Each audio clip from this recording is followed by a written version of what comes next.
안녕하세요. 저는 지금 40대 초반의 나이로 귀하게 얻은 아이를 하나 키우고 있는 초보 엄마랍니다. 어쩌다가 제가 이곳을 찾아오게 되었는지 궁금하실 텐데요. 정말 다시 생각해도 어이가 없고 기가 막히는 내로남불, 내가 하면 로맨스, 남이 하면 불륜의 끝판왕을 제보하러 왔습니다.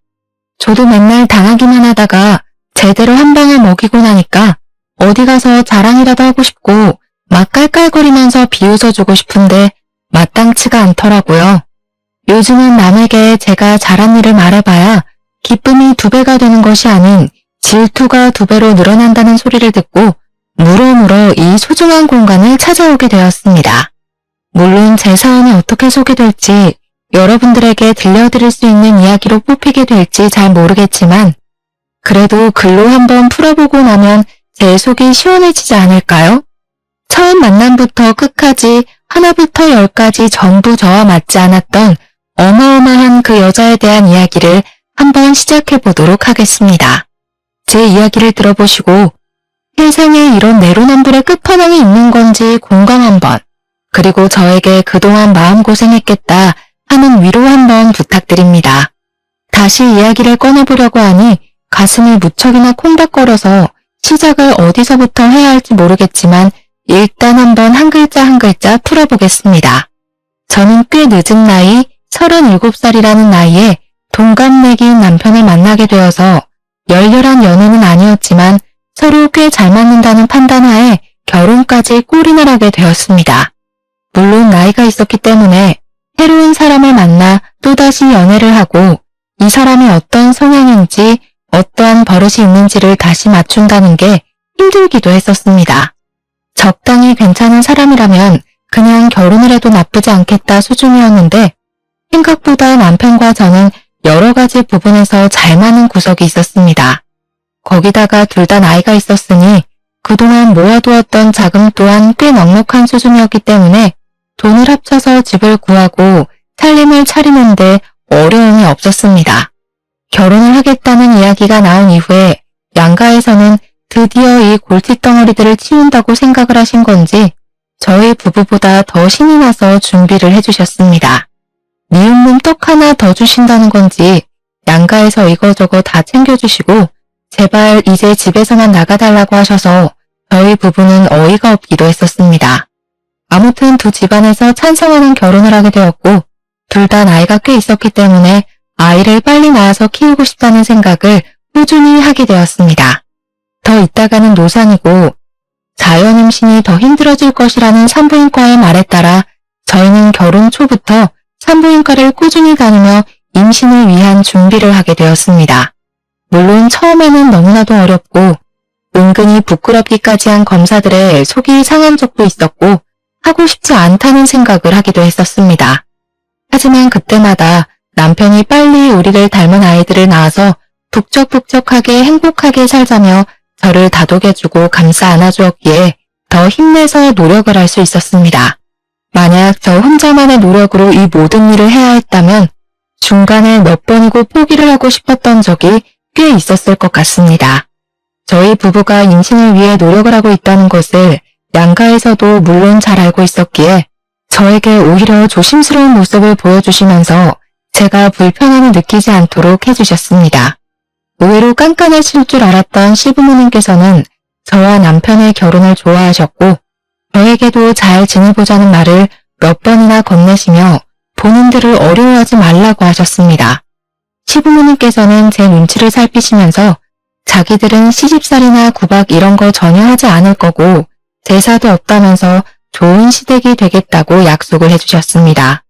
대신에 저에게 지켜야 할 부분이 있다며 내년 있는 명절 2번만큼은 꼭 시댁에서 밥을 같이 차리고 같이 식사를 하자고 하셨습니다. 늘 그런 식으로 명절을 보내왔다고 하시는데 사실 1년에 2번 가서 밥 차리고 밥 먹고 하는 거라면 누가 못하겠어요. 당연히 저도 할 수 있다고 말을 했습니다. 무슨 일이 있어도 명절은 시댁에서 보내기로 하고 결혼을 하게 된 것이었는데 결혼 후 첫 명절에 왜 시부모님께서 같이 밥 먹는 것을 그리 어려워하시며 말을 했는지 알게 되었습니다. 시댁에는 정말 제대로 된 악당이 하나 살고 있었는데 그건 바로 남편의 누나 손위 신우였습니다. 결혼식을 코앞에 둔 어느 날 추석이 다가와서 미리 예행 연습을 할 겸 시댁의 식사 분위기를 알아볼 겸 시모가 말을 했던 것처럼 시댁에 찾아가게 되었습니다. 어차피 가족이 될 사이인데 결혼식 전이라고 시모가 미리 말했던 시댁 행사를 참석하지 않는 것도 이상해 보일 것 같아서 시간을 내서 찾아가게 된 것입니다. 저는 일단 첫 명절이기 때문에 옷도 나름 갖춰 입고 인사를 드린 뒤에 옷을 편한 옷으로 갈아입고 시모의 일을 도우려고 준비를 마쳤습니다. 제가 옷을 갈아입고 나타나니 시모가 화들짝 놀라면서 오늘은 그냥 손님으로 온 것이니 편안하게 있다가 가라고 맛있게 밥을 해주시겠다고 하시더라고요. 이왕 온 거 저도 시모를 도와서 일을 하겠다고 희노와 웃으면서 실랑이를 벌이고 있었습니다. 사실 제가 와서 어떻게 손님처럼 가만히 앉아서 차려주시는 밥상을 받아먹고 있기만 할 수 있겠습니까? 애초에 시댁에 방문을 한 이유도 시모를 도와서 일을 하려고 했었던 것이기 때문에 시모와 실랑이를 벌이며 주방 앞에서 투닥투닥 하고 있었습니다. 시모도 내심 기분이 좋은지 앉아있어라 오늘은 손님이다 하시면서도 적극적으로 저를 밀어내지 않으시더라고요.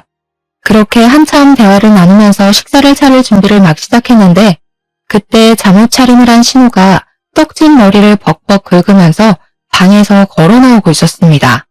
뭐야, 시끌시끌하길래 밥 다 된 줄 알았더니 밥 안 됐어? 신우가 인상을 팍 쓰면서 화품을 찍 하는데 눈앞에 저는 보이지 않는 건지 제가 약간 민망한 기분을 지우지 못한 채 신우와 신우를 번갈아 가면서 보았습니다. 신우는 그런 신우의 꼬락서니가 익숙하다는 듯이 작게 한숨 한 번 쉬고는 아직 밥 안 됐다고 이제 준비를 할 예정이라고 말을 했습니다. 배고파 죽겠는데 이제야 밥을 차린단 말이야? 미리미리 좀 해놓지. 마치 아랫사람을 시키듯이 비아냥거리면서 말을 하는 신우가 고깝게 보이긴 했지만 내가 손아랫 사람이니까 신우를 마냥 무시하고 신우를 도와 일을 할 수는 없지 않겠습니까? 신우의 꼬락서니가 영 별로였지만 안녕하세요 하고 인사를 드렸습니다. 신우가 남편보다 2살이 많았기 때문에 저랑도 2살 차이가 났거든요. 이제 해가 지나면 마흔이 되는 사람인데 명절 당일 아침에 저런 꼴을 하고 나온다는 게 좀 어이가 없긴 했지만 시모도 잔소리를 하지 않으니 저도 말을 속으로 삼켰습니다. 거기다가 신우는 9살이 된 딸도 하나 있었는데 10년 전에 결혼을 했다가 얼마 살지 못하고 성격 차이를 운운하면서 이혼을 했다고 하더라고요. 이혼을 한 이후에 오갈 곳도 없고 신우가 일을 하는데 딸을 맡아줄 사람이 없다고 하면서 시댁에 눌어붙기 시작했던 것이 아직까지도 이어지고 있는 중이었습니다. 그래도 시부모님의 형편 자체가 넉넉한 편이라서 아이를 키우는 데 도움도 많이 주시고 뭐 이래저래 신우한테 따로 생활비도 받지 않는다고 하셨습니다. 신우가 무슨 일을 하는지 꽤 궁금해서 남편에게 물어본 적이 있었는데 자기 말로는 프리랜서 방송 작가로 일을 하고 있다고 말을 하고 다닌다고 하더라고요. 하지만 오랜 시간 신우를 지켜본 남편의 말로는 일을 하는 모습을 거의 본 적이 없다면서 도대체 어떤 방송 작가로 일을 하고 있는지 궁금하다 했습니다. 신우가 대본을 쓰는 작가라고 하니 밤낮이 바뀌는 것도 슬쩍 이해가 가긴 했어요. 원래 글이라는 게 이상하게 밤에 쓰면 감성이 촉촉하게 묻어나잖아요. 신우에게 인사를 한 이후에 신우가 저를 아래 위로 한번 슬쩍 보더니 왔어? 하고 더 이상 말을 하기를 거부하는 건지 부엌에서 딴청을 부리더라고요. 저는 그래도 신우랑 잘 지내고 싶은 마음도 있었고 아무래도 결혼 직전이니까 일부러 더 살갑게 신우에게 말을 붙였습니다. 신우, 방송작가 일은 잘 되고 있으세요? 나중에 어떤 작품인지 알려주세요. 본방사수 할게요. 왜? 내가 집에서 놀고 먹기만 하는 것 같아? 내 작품은 굳이 올케가 안 봐줘도 잘 되니까 괜찮아. 저는 그냥 인사치레로 물어본 말이었는데 신우가 너무 날선 반응을 하는 것 같아서 솔직히 조금 멈칫하기도 했습니다. 제가 순간 기가 죽어서 아무 소리도 하지 못하자 신우가 신우에게 잔소리를 하셨습니다. 그냥 가족이 될 아이가 궁금해서 물어본 거 가지고 날선 반응을 하고 있냐면서 우더른이면 우더른답게 행동을 해야 한다고 말입니다. 신우는 그 소리조차 듣기 싫었는지 신경질을 한번 부리더니 방 쪽으로 걸어가더라고요. 사실 제가 고등학교 시절부터 대학을 졸업할 때까지 문학 동아리에서 활동을 했었기 때문에 또 글밥이랑은 아주 인연이 깊은 사람이거든요. 저도 한때는 작가가 꿈이었을 정도로 글 쓰는 것을 좋아하기도 했고 글을 곧잘 써내려가던 사람이었기 때문에 신우의 직업이 친숙하기도 하고 부럽기도 했습니다. 제 주위에 작가로 일을 하고 있는 동기들도 있고 해서 신우의 작품이 궁금하기도 했고 신우와 함께 공감대를 형성할 수 있을 거라고 생각을 했었기에 말문을 열었던 것입니다. 하지만 신우는 제가 신우에게 빈정거린다고 느꼈었나 봐요. 같은 말이라고 해도 제가 해서 그렇게 더 받아들인 건지 뭔지 제가 너무 당황을 한 나머지 신우에게 오해를 쌓은 것 같은 기분이 들어서 신우에게 서둘러서 오해를 풀기 위해 말을 했습니다. 그런 의미 아니었어요, 신우. 그냥 신우랑 친해지고 싶어서. 내가 그 시커먼 속을 모를 줄 알고 그래? 나는 집에서 놀고 먹는 것 같아서 무시하는 거잖아. 회사 다닌다고 유세를 떠는 거야, 뭐야? 내가 요즘 드라마 대본 기가 막힌 거 하나 쓰고 있는데 대박 나면 다들 국물도 없을 줄 알아. 그러면서 사춘기 아이처럼 방문을 쾅 닫고 들어가는 것이 아니겠습니까? 신우와 저는 황당함을 감추지 못하고 어색하게 다시 요리를 하려고 재료를 손질하고 있는데 그때 갑자기 신우 방문이 열리더니 신우가 신우를 향해서 소리를 한 번 더 지르더라고요. 밥 다 되면 나 빼고 먹을 생각하지 말고 나 불러. 진짜 기가 막히고 코가 막힌다는 말이 어디서 유래되었는지 느껴질 정도로 신우의 행동은 어린아이보다 더 철이 없고 황당했습니다. 신우도 그런 신우가 부끄러운 건지 괜히 제 눈도 못 마주치시고 밥이나 차리자고 하시면서 허둥지둥 움직이시더라고요. 저 같아도 나이 마흔 먹은 딸이 저러면 그럴 것 같았습니다. 사춘기에 다다른 청소년기 학생도 아니고 나이 마흔이면 사실 이제는 갱년기에 더 가까워질 나이에 접어드는 건데 어찌 그리 생각이 없는지 말입니다. 천사 같은 신우 밑에서 저런 막장인 사람이 태어났다는 것도 신기할 따름이었습니다. 저는 뭐 일부러 못 들은 척 모르는 척 신우를 도와 상을 차렸습니다. 대충 식사를 다 차리고 나서 식구들을 부르고 마지막으로 신우까지 불러서 식탁에 둘러앉아 밥을 먹기 시작했는데 다들 반찬 맛있다며 칭찬을 해주셨습니다. 시부께서는 신우의 음식 솜씨가 워낙 좋지만 며느리가 거들어서 그런지 더욱 맛있는 것 같다고 일부러 제 칭찬을 더 해주시면서 분위기를 끌어올리셨습니다. 신우도 맞장구를 쳐주시면서 늘 혼자 준비해서 심심했는데 며느리가 오니까 복작복작하게 느껴지는 게 훨씬 수월하고 좋았다며 저를 예뻐해 주셨고요. 시부모님 두 분이 저를 칭찬을 해주시니 저도 기분이 좋아져서 남편이랑 웃으면서 밥을 먹고 있었는데 오로지 딱 한 사람, 신우만이 불퉁한 얼굴로 앉아서 밥을 먹더라고요. 이거는 뭐 흉도 아니긴 하지만 저희 신우 풍채가 진짜 남다르게 좋은 편이거든요. 키는 전혀 큰 편이 아닌데 몸무게는 엄청나게 많이 나가는 사람이었습니다. 신우가 밥을 많이 먹는다는 것을 아는 신우가 볶음밥을 산더미처럼 퍼서 줬는데 사실 저는 그 밥을 보고 이걸 누가 다 먹냐고 엄청나게 놀랐었어요. 이걸 사람이 한 끼에 다 먹을 수 있다고요? 할 정도로 밥을 꾹꾹 담아서 퍼주었음에도 불구하고 신우는 밥이 부족하다면서 밥솥을 여는 게 아니겠습니까? 그런데 신우랑 저랑 밥을 할 때 밥이 애매하게 남으면 꼭 찬밥이 된다고 인원수 딱 맞춰서 밥을 하자고 하셔서 밥이 밥솥에 남아있는 게 없었습니다. 마지막 쌀 한 톨까지 싹싹 긁어서 신우의 밥그릇에 전부 올려놨기 때문이었죠. 거기다가 그 정도 밥 퍼줬으면 충분은 무슨 넘친다고 생각을 했고요. 신우가 밥솥에 밥이 없자 신경질을 확 내면서 저를 째려보는 게 아니겠습니까? 저는 왜 저한테 불똥이 튀는지 알 수 없었습니다. 일부러 밥 적게 한 거야? 나 배고프라고? 당장 쌀 씻어. 밥 해. 밥을 먹다 말고 밥을 또 하라고요? 이가 먹고 누구 코에 붙여. 즉석밥 같은 것도 없어 집에? 도대체 우리 집엔 있는 게 뭐야? 그러더니 제 남편을 보고 나가서 즉석밥이라도 사오라고 신경질을 부리는 게 아니겠습니까? 오죽하면 시부모님도 황당했는지 일단 앉아서 있는 밥이나 다 먹고 말을 하라면서 신우를 말렸습니다. 지금 마누라 앞이라고 무게 잡는 거야, 뭐야? 나 이걸로 모자라다니까? 명절날 점심부터 이게 뭐하는 짓이야? 나이를 먹었으면 철이라도 들어야지. 그냥 있는 밥이나 다 먹어. 남편도 지지 않고 신우에게 모진 말을 뱉더라고요. 저는 가운데서 시부모 눈치 보랴 남편 눈치 보랴 해오등 터지는 꼴로 앉아서 깨작깨작 밥을 먹고 있었습니다. 신우는 가족들이 본인의 편을 들어주지 않고 계속 무시를 하자 그게 분했는지 뭔지 갑자기 숟가락을 탁 내려놓고는 방으로 들어가더라고요. 먹는 걸로 치사하게 군다 진짜. 더러워서 안 먹어. 신우가 들어가고 나서 신우 밥 공기를 보니까 깨끗하게 싹싹 비워냈더라고요. 방으로 들어간 신우는 가족들이 식사를 마칠 때까지 나오지 않았습니다. 시부모님도 민망한지 고개 푹 숙이고 식사를 하시는데 여념이 없었고 남편만 혀를 끌끌 차면서 방으로 들어간 신우를 째려보더라고요. 으유, 저 화상. 저것도 누나라고. 설거지하기 싫으니까 술을 쓰면서 들어가네.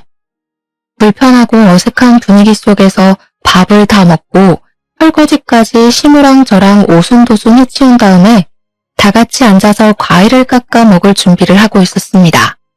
그런데 우리끼리 과일을 깎아 먹으려고 하니까 방에 들어가 있는 신우가 은근히 신경 쓰이고 불편하지 않겠습니까? 결국에는 제가 신우 방에 노크를 하고 같이 과일이나 먹자면서 신우를 불렀는데 신우가 불퉁한 표정으로 방문을 열더니 저에게 그러더라고요. 과일?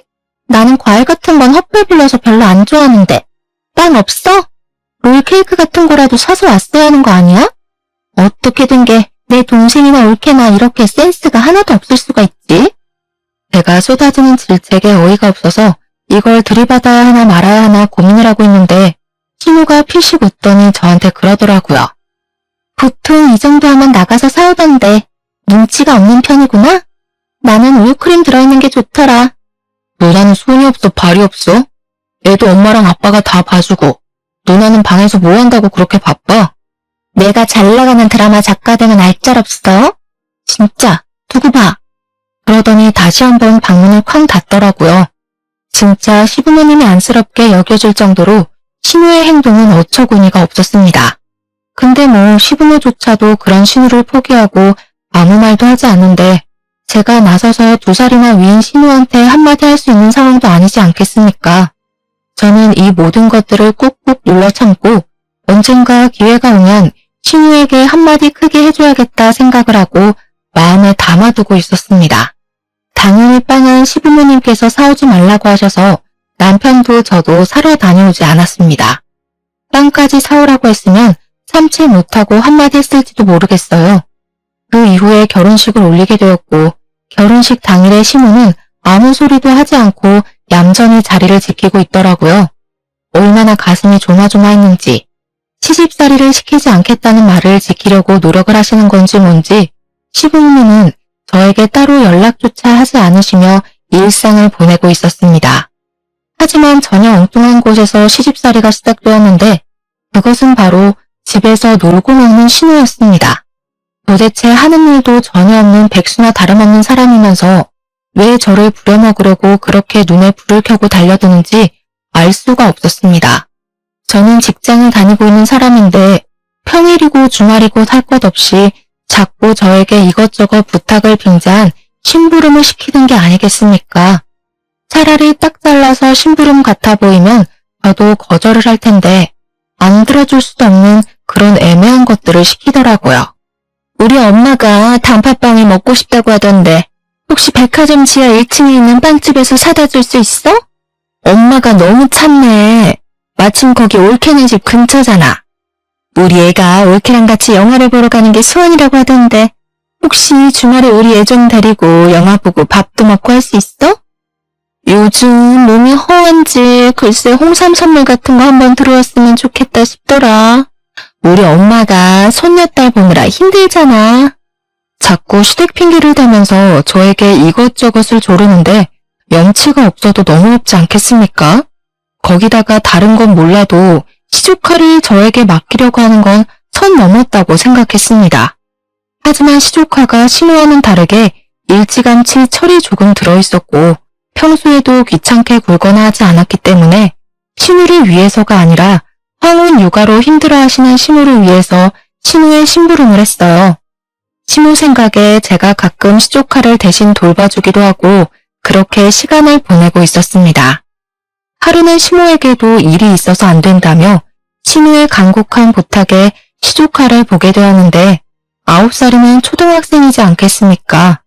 같이 마트에 갔다가 유행하는 캐릭터 인형을 선물로 사주게 되었는데 시조카가 정말 선물이라는 걸 처음 받아보는 사람처럼 너무 좋아하더라고요. 시조카가 처음으로 아이 같은 모습으로 방방 뛰는데 이런 걸 자주자주 사줘도 되겠구나, 선물하는 보람이 있구나 하고 느끼게 되었습니다. 그런데 어느 날 저녁에 신우에게서 전화가 와가지고 저에게 성질을 버럭 부리는 게 아니겠습니까? 이런 걸 왜 사줘서는 애가 다른 모양의 캐릭터까지 사달라고 하게 만드는 거야? 그 많은 것들 중에서 덜렁 한 개만 사줄 거면 올케 때문에 우리 애가 인형 사달라고 조르고 난리가 났으니까 다른 인형까지 올케가 사줘. 신우, 하나씩 모으는 재미가 있어야죠. 신우가 좀 챙겨주세요. 요즘 애들은 저런 거 하나씩 다 가지고 논대요. 가끔 칭찬해줄 일 있을 때마다 하나씩 사주면 되잖아요. 내가 대기업에 다니는 뭐라니?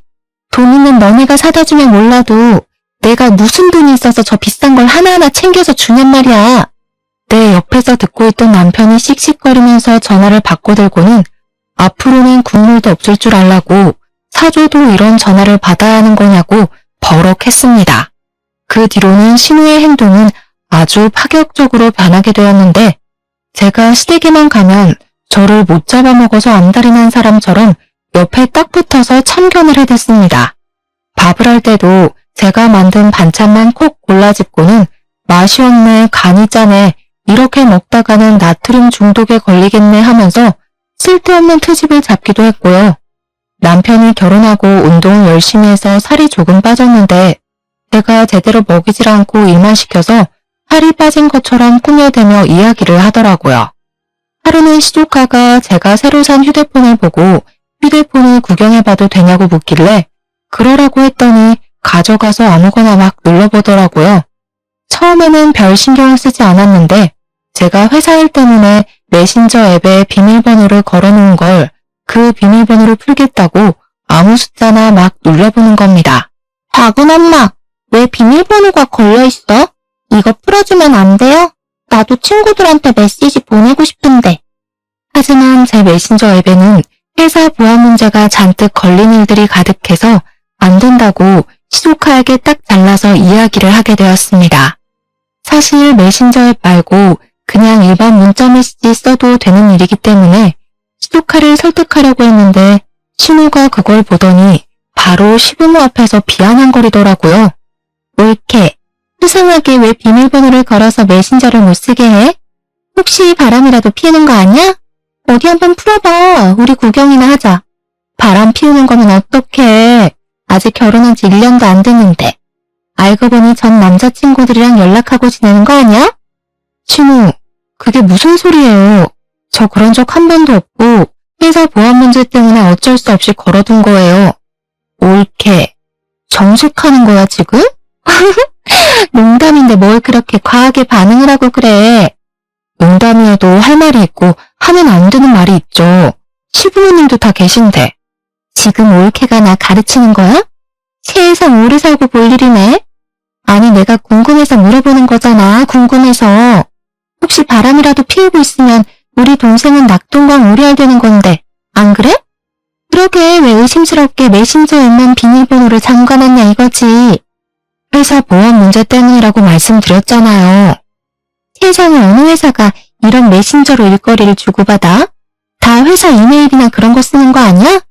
자꾸 숨기니까 더 의심되네. 어디 한번 까봐. 신우가 자꾸 말도 안 되는 트집을 잡으면서 요구를 하니까 한번 보여줄까 하는 생각이 들다가도 열이 받아서 보여주고 싶지 않더라고요. 저랑 신우랑 대치를 하고 있는데 분위기가 점점 험악해지니까 시부가 나서서 중재를 한다고 제 편을 들어주셨습니다. 막장 드라마 같은 것만 보고 있으니까 그런 식으로밖에 상상이 안 되지. 말 본세하고는 할 말이 없어서 그런 말을 농담이라고 해? 우리 가족 맞아? 나도 올케랑 친해지고 싶어서 그런 건데 왜 나만 가지고 그래? 그러면서 또 방으로 들어가 버리는 게 아니겠습니까?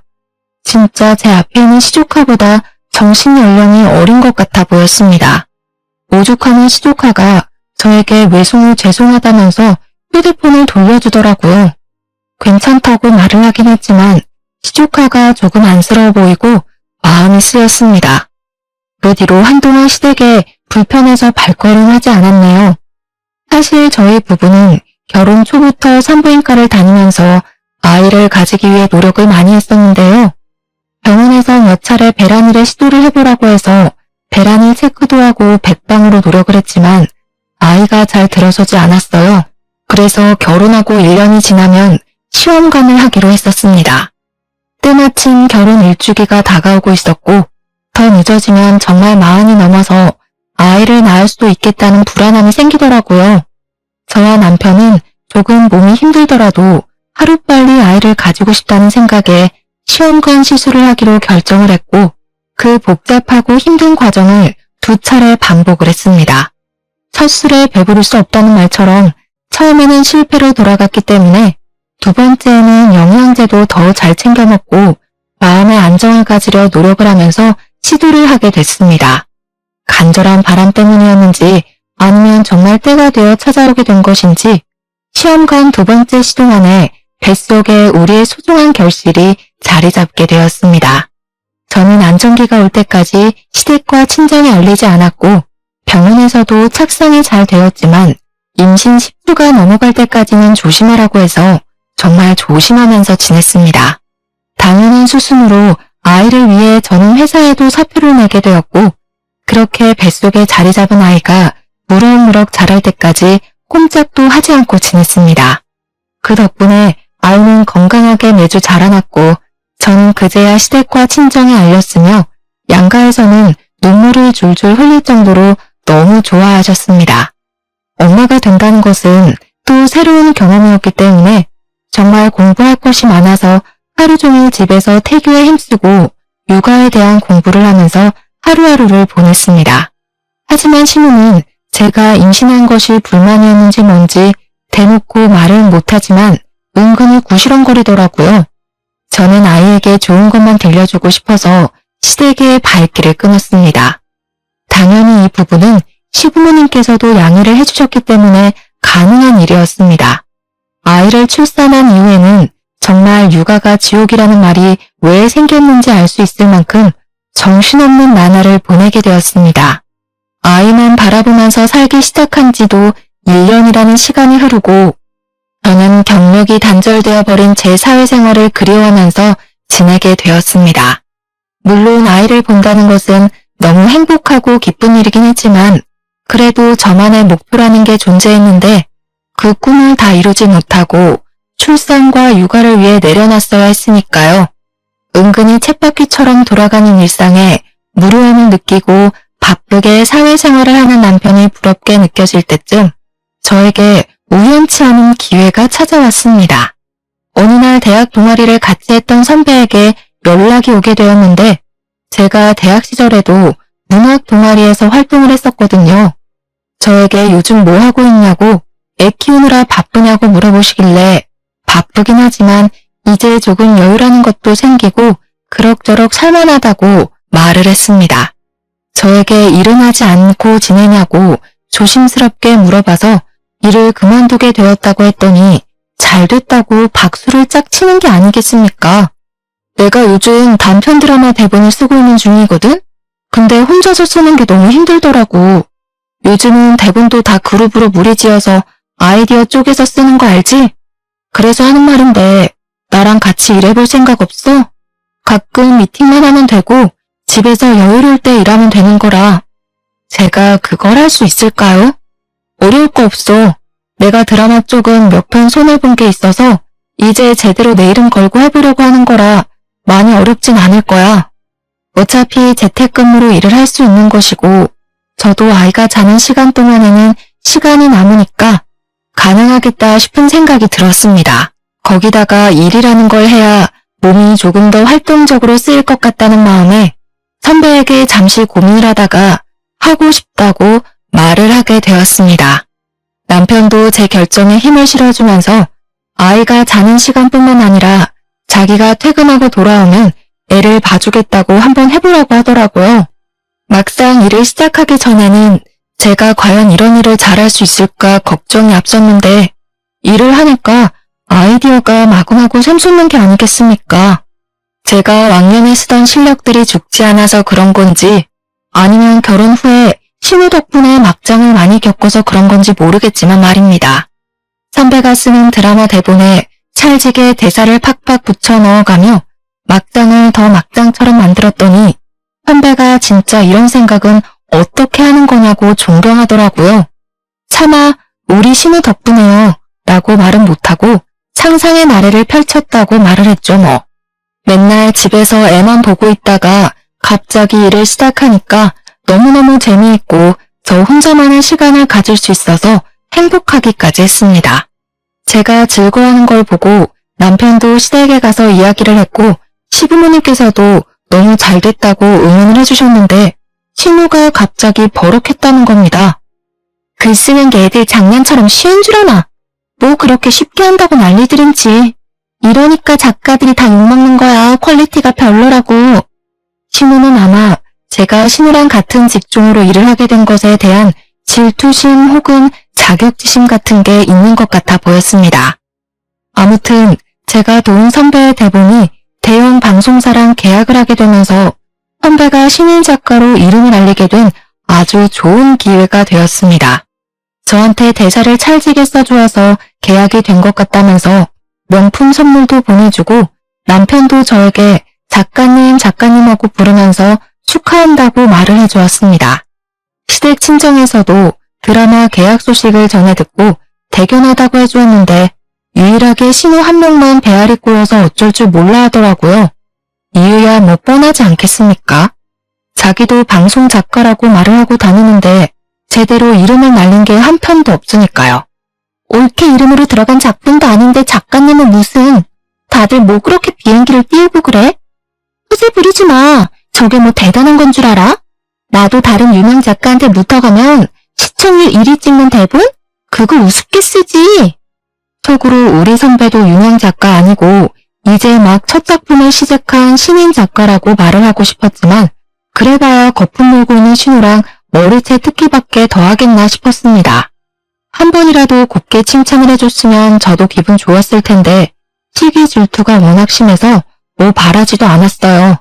그렇게 1년 반이라는 시간이 더 지나고 드라마 첫 화가 반영되는 날을 기념해서 시댁에 다 같이 앉아서 TV를 보기로 했습니다. 솔직히 저는 그냥 대사만 거들었던 드라마였지만 시부 시모가 너무너무 재미있다면서 엄청나게 집중을 해서 드라마를 시청해 주시더라고요. 그런데 첫 화에서 남자 주인공이 불륜을 피우는 장면이 나오는데 그걸 보더니 신우가 콧방귀를 끼면서 시비를 걸고 넘어지는 게 아니겠습니까? 옳게 진짜 바람 피우는 거 아니야? 대본을 어떻게 저렇게 쓸 수 있지? 하루 이틀 해본 솜씨가 아닌 것 같은데? 그러면서 제 남편을 보면서 이렇게 이야기를 하더라고요. 동생아, 이 누나 말 잘 들어. 저런 경험이 없으면 대본도 쓸 수가 없는 거야. 예전에 올케가 휴대폰에 메신저도 숨기고 하던 거 기억하지? 올케가 남자 만나고 그러고 다니는 거 아니야? 우리 동생 진짜 조심해야겠다. 그러면서 제 불륜을 다시 한번 의심하는 게 아니겠습니까? 속에서 뜨끈뜨끈한 얼굴이 막 올라오더라고요. 시댁 식구들 다 집중해서 드라마를 보고 좋은 분위기를 형성하고 있었는데 찬물을 끼얹어도 어떻게 이렇게 완벽한 타이밍에 확 던지는 건지 저도 참지 못하고 신우에게 결국 한 방을 던지기로 결심하고 입을 뗐습니다. 아, 작가의 경험이 대본에 녹아드는 거라고 하셨죠? 그럼 형님도 지금 쓰시고 있는 대본 다 형님 경험이신 거예요? 신우 얼굴이 순식간에 새하얗게 질리는 게 아니겠습니까? 사실 지난 명절에 신우가 시켜서 시댁 구석구석 청소기를 돌리고 신우 방에도 청소기를 돌려주겠다고 들어간 적이 있었습니다. 그때 우연치 않게 켜져 있는 노트북을 발견했고 대본이 쭉쭉 써져 있는 걸 봤는데 저장을 해두지 않았더라고요. 혹시 제가 청소하다가 건드리기라도 할까봐 저장 버튼을 눌러주었습니다. 그러다가 정말 의도치 않게 신우가 쓴 대본을 몇 줄 읽게 되었는데 내용이 정말 저급한 산류소설이 따로 없다 싶을 정도로 구렸습니다. 읽어보니까 여자 주인공이 남편 몰래 바람을 피워서 이혼을 당하고 사는 이혼녀의 내용이었는데 이혼 후에 만난 여러 남자들에 대한 이야기를 시나리오 형식으로 써놨더라고요. 이 내용만 봐도 어떤 건지 딱 감이 오지 않겠습니까? 바로 신우가 일기처럼 본인 경험에 대해 줄줄 늘어놓은 것이구나 하는 생각이 들었습니다. 그래서 저는 드라마가 끝나기 무섭게 TV를 끄고 시부모님이 듣고 계신 자리에서 당당하게 다 말을 했습니다. 신우, 저 정말 궁금해서 그러는데 혹시 바람 피워서 이혼당하신 거예요? 예, 아니야. 그 썩을 사위놈이 바람을 피워서 이혼한 거야. 세상에 어떻게 지초를 두고 바람을 피우는 짓을 할 수가 있는지. 엥? 어머님, 잘못 알고 계신 것 같아요. 형님이 좀 전에 그랬잖아요. 작가는 경험에서 어우러진 내용을 쓴다고요. 제가 저번에 본 형님 대본에는 주인공이 딴 남자랑 바람 피워서 이혼당한 싱글맘에 대한 내용이던데요. 아, 그리고 제가 정말 몰라서 물어보는 거예요. 거기에 호프집에서 만난 키가 185cm인 남자에 대해 써져 있던데 신우가 혹시 이번 주에 외박하지 않았어요? 신우가 진짜 엄청나게 당황하더니 저에게 정신나간 년이라고 말을 하면서 악담을 퍼붓는 거냐고 절대 아니라고 시부모님 앞에서 고래고래 소리를 지르더라고요. 저는 일부러 신우 열받으라고 비아냥거리면서 이야기를 했습니다. 아, 아니면 말고요. 저도 농담이에요. 뭘 그렇게 발끈까지 하세요? 그냥 형님도 작가시니까 본인 경험이 대본에 적혀있진 않을까 확인차 물어본 건데 그렇게 화를 내시니 더 의심스럽네요? 제가 일부러 억지 웃음을 지으면서 말을 하는데 남편이 그 분위기에서 아주 조용히 입을 열었습니다. 사실 누나가 바람 피운 거 맞잖아. 엄마 아빠, 사실은 누나가 바람 피워서 이혼당한 거 맞아. 내가 몇 년 전에 누나 이름으로 온 이혼소송장 읽어봐서 알아. 누나가 잘못해서 이혼당한 거야. 그 순간 분위기가 싸해지더니 시모가 갑자기 머리를 부여잡고 목소리를 내시면서 주저앉으시고 시부는 신우한테 그게 사실이냐고 추궁을 시작하셨습니다. 신우가 처음에는 허옇게 질려서 아무 말도 못하더니 다 들켰다는 생각이 들었는지 조금은 뻔뻔할 정도로 순순히 맞는다고 대답을 했습니다. 그러니 시부가 부들부들 떨리는 몸을 하고서 신우에게 분노를 억누르고 말을 하시더라고요. 너 여태 거짓말한 거야? 어떻게 부모를 속여? 왜 애꿎은 사회 욕을 하게 만들어? 넌 네 딸 보기 부끄럽지도 않냐? 철이 없어도 어쩜 이렇게 철이 안 들어? 언제까지 부모가 네 그늘막이 되어줄 것 같냐? 너 안 되겠다. 이게 진짜 오냐오냐 해주니까 당장 이 집에서 나가. 네 딸 데리고 나가서 스스로 돈 벌어서 살아. 이제 스스로 알아서 살라는 말에 신우가 기겁을 하더니 그때부터 무릎을 꿇고 시부 다리를 붙잡고서는 한 번만 살려달라고 울고불고 하더라고요. 아빠 딸 쫓아내면 진짜 노숙자가 될지도 몰라. 진짜 한 번만 살려줘. 시부와 시모는 꿈쩍도 하지 않았는데 그 순간 방에서 자고 있는 시조카가 소란스러웠는지 깨서 나오더라고요. 시조카에게 다시 방으로 들어가라고 말을 하려는 순간 진짜 신우년이 답도 없는 소리를 한 건지 시조카가 멍한 얼굴로 신우에게 물어보더라고요. 엄마가 바람 피운 거야? 시조카가 눈물을 뚝뚝 흘리면서 신우에게 질문을 하는데 온 가족이 아무 말도 하지 못하고 입을 꾹 다물었습니다. 초등학생이니까 이미 알 건 다 아는 나이 아니겠습니까? 신우는 시조카에게도 가스라이팅을 했던 것이었습니다. 바람 피운 아빠가 나쁜 놈이라고 다시는 아빠를 볼 생각도 하지 말라고 애한테 무한히 세뇌를 시켜놨던 것입니다. 시조카가 나오자 신우는 오히려 위기를 기회라고 생각을 한 건지 뭔지 정말 나쁜 년처럼 시부에게 강짜를 놓더라고요. 우리 딸이 밖에서 거짓소리를 들어도 상관없다는 거야? 아빠, 진짜 우리 내쫓으면 안 돼. 아빠가 안 도와주면 우리 딸 밥도 제대로 못 챙겨 먹일 거고 새 옷도 못 사주고 할 텐데 그럼 친구들 사이에서 당연히 왕따를 당하지 않겠어? 아빠는 손녀딸이 그런 취급당하면 좋겠냐고. 야, 너는 뭘 울고 있어? 빨리 할아버지 잘못했어요 하고 빌어. 신우가 시조카의 팔을 흔들자 시부가 더 열이 받은 건지 갑자기 손을 들어 올려 신우의 귀싸대기를 날려버렸습니다. 넌 너의 잘못과 거짓말로 자식이 지 친아버지도 못 보고 사는데 뭐가 어쩌고 어째? 나한테 빌어? 인연이 정신 못 차렸지? 그러더니 풍채 좋은 신우를 붙잡고는 주방 가위를 들고 와서 제대로 감지도 않은 신우의 치렁치렁한 긴 머리를 확 잘라버리는 것이 아니겠습니까? 그리고 신우 지갑을 가져와 시부가 준 카드들도 죄다 잘라버렸습니다. 오늘부터 너는 내 딸 아니다. 이 집에서 나가. 나가서 죽든 살든 내 알 바 아니다. 신우가 잘못했다고 하면서 엉겨붙으면서 울었지만 그날 바로 시부는 신우를 쫓아냈고 시조카는 신우의 전남편에게 보내버렸습니다. 시조카가 사실은 자기 친구를 엄청나게 보고 싶어 했더라고요. 시부는 전사위에게 진심으로 사과하고 그동안 오해를 했음을 말했다고 했습니다. 손녀가 아빠를 많이 보고 싶어 한다고 말을 전하니 신우 전남편이 다음날 바로 시댁에 찾아와서는 시조카를 데리고 갔다고 하더라고요. 순식간에 정리가 되어버린 시댁 덕분에 싹수 없는 신우는 이제 시댁에서 더 이상 볼 일이 없어졌고 시부모가 저희에게도 신신당부를 했습니다. 신우 이야기를 하지도 말고 신우 연락도 절대 받아주지 말라고요. 그렇게 6개월이라는 시간이 지났고 추석이 다가오게 되었습니다. 상을 차리기 위해서 신우와 함께 장을 보러 갔는데 어디로 갈까 하다가 평소에는 잘 가지 않는 창고형 대형마트에 가게 되었습니다.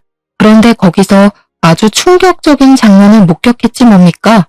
바로 시식 코너에서 땀을 뻘뻘 흘려가면서 떡갈비를 굽고 있는 신우를 발견하게 된 것입니다. 신우가 멀뚱히 서서 신우를 바라보고 있는 저희를 보자마자 눈물을 글썽이면서 신우에게 엄마 하면서 울더라고요. 신우는 두 다리가 굳은 사람처럼 가만히 서 있길래 저는 어찌해야 할 바를 몰라서 눈치를 보고 있었는데 그 순간 신우가 차갑게 말을 뱉더라고요. 너도 이제 네가 스스로 돈 벌어서 살아야지. 떡갈비 열심히 굽고 팔아라. 저는 그래도 자기 배로 낳은 딸인데 단호하게 반응하는 시부모의 모습에 감탄을 하게 되었습니다. 저야 뭐 당연히 시댁에서 여전히 예쁨을 받으면서 잘 지내고 있고 선배의 다음 드라마 대본까지 함께 집필을 하게 되었습니다. 이번에는 제 이름까지 넣어주겠다고 했으니 조만간 드라마 대본 한 편에 제 이름이 올라가는 일도 생기지 않을까 싶습니다. 어쨌든 간에 스스로 나락에 가게 된 우리 신우가 문득 떠오르는 밤이라 일하다 말고 이렇게 찾아와 사연을 남기고 갑니다. 이래서 사람이 착하게 사는 게 중요하다고 하나 봐요. 여러분들도 남에게 상처 주는 말은 멈추시고 나 자신을 사랑하며 살길 바라겠습니다. 감사합니다.